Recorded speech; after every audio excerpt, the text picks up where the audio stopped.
isso aí, gente. O Garoas, aqui no Peru, cidade de Cusco, precisamente em Machu Picchu. Nosso horário de almoço. Estamos aqui com esse conjunto maravilhoso. Bom, o que não falta aqui é conjunto, tem muito, muito, muito, né?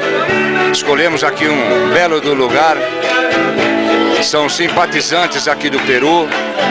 Tem seu restaurante já com as mesas já toda caracterizada, verde e amarelo, e representa a nossa bandeira, a forma com que eles dispõem as suas toalhas. E a nossa mesa está aqui, a bandeira do Brasil, também disposta por eles, tá? Nosso amigo Robinho, Rob TV, né? O Geraldinho.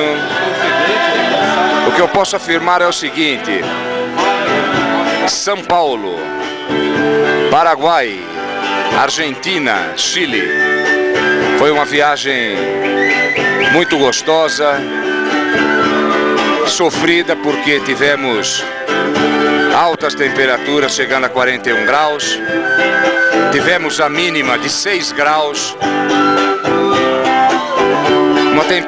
Uma altitude de 4.900 metros.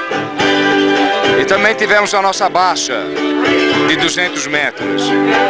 Foi tudo maravilhoso, tudo sofrido, mas não tem dinheiro que pague o prazer de estar aqui no Peru, principalmente visitando essa maravilha dessas ruínas, que é a 7ª maravilha do mundo. É uma coisa maravilhosa que nos deixa muito emocionado e com o desejo de poder um dia retornar a este lugar. É isso aí. É o Garoas, aqui e agora.